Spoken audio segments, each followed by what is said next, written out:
Okay, so you can think about this as corruption for the next billion. But I want to introduce it with this idea. Let's say we started in this wonderful place and we flung ourselves 5,200 miles southwest to a place called El Paso.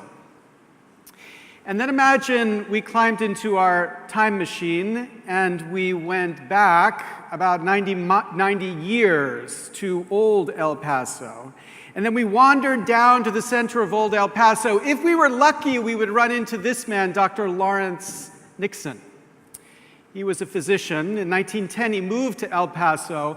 And every 2 years, between 1910 and 1922, he would walk down to his polling place, pay his poll tax, and vote. But in 1924, when he arrived at the polling place and paid his poll tax, he was told he couldn't vote. And he responded, "I know I can't, but I've got to try." And the reason he couldn't was that Texas in 1923 had passed a law which, by law, had established for the Democratic Party an all-white primary. In the primary, only whites were permitted to vote by law, meaning African Americans were excluded, meaning Texas had this two-stage election process.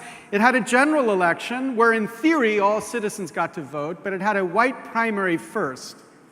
And to be able to run in the general election, you had to do well in the white primary, a two-stage process which excluded a significant portion, 16% of the population in this critical first step, with the consequence, obviously, right, this is obvious, of a democracy responsive to whites only.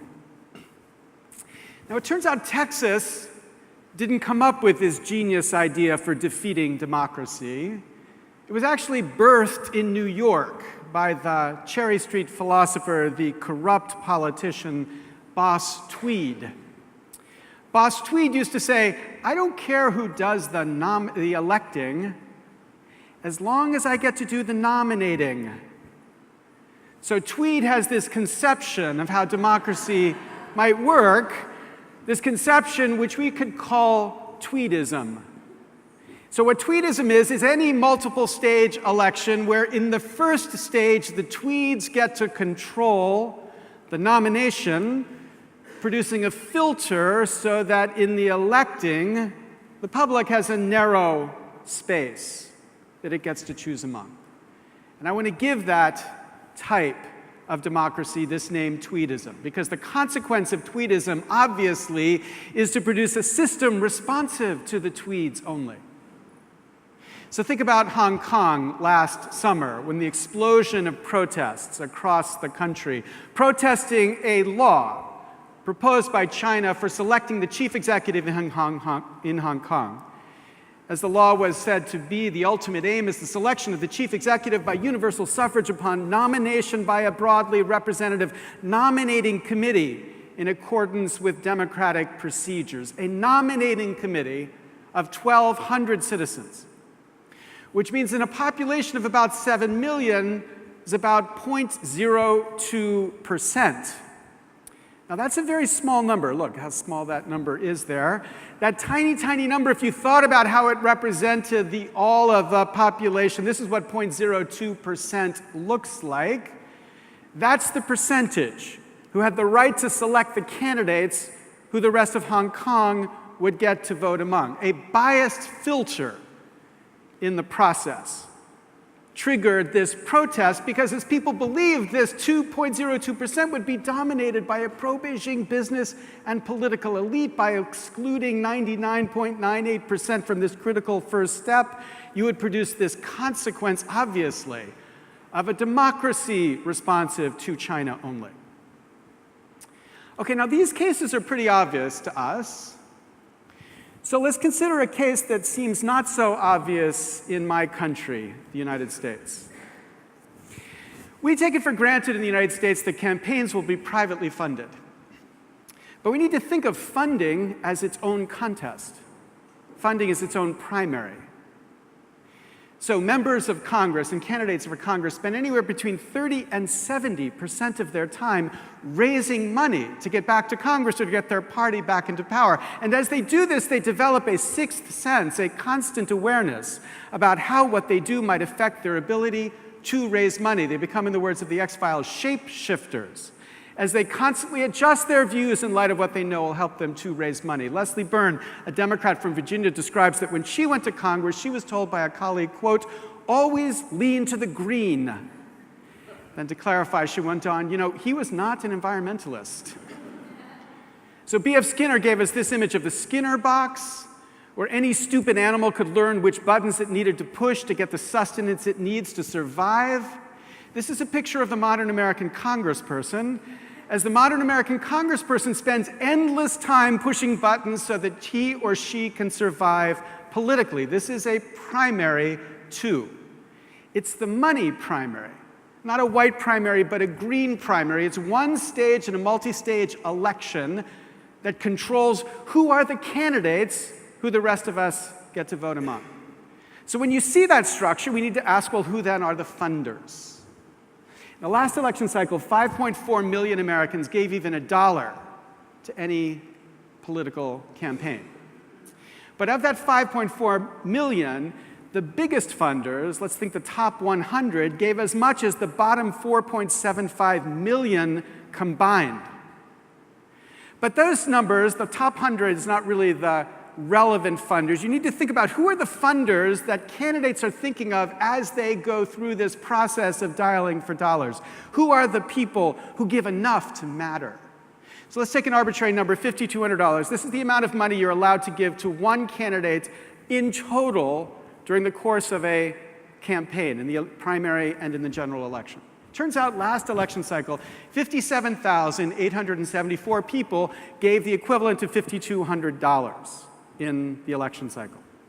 And for those of you doing the math, 57,874 is 0.02% of America dominating this first stage of an election process, selecting the candidates that the rest of us then get to vote among. This tiny fraction of the 1%, we could say a Chinese fraction of the 1%, dominating this first stage with the consequence, this is obvious, right, of a democracy responsive to the funders only.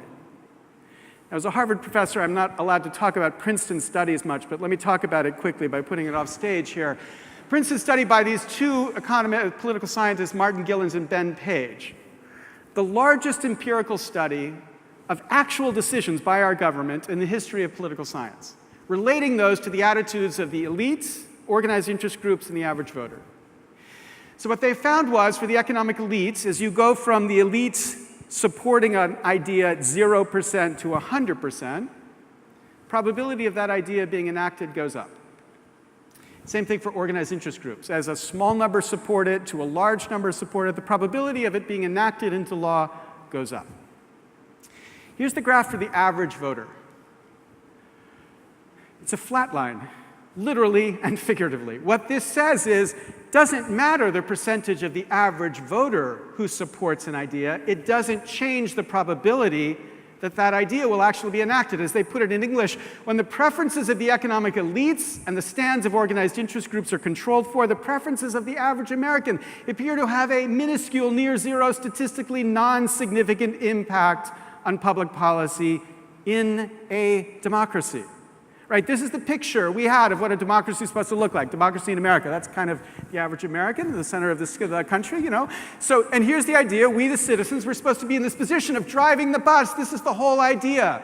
But here is the reality of our system of democracy today. The steering wheel has become removed from the wheels because we've embraced and allowed to flourish the system called tweedism. Okay. Now, the standard story about corruption is that corruption kills growth, innovation, and democracies. And that's true, it does. And when we think about corruption, though, what we typically think of is this conception of corruption given to us by Transparency International, this conception of corruption, meaning people engaging in criminal acts. And when we look at this picture of the world, We feel a certain self-righteous superiority as we recognize that we don't come from that swath of red countries where corruption is endemic. We come from, well, the yellow countries.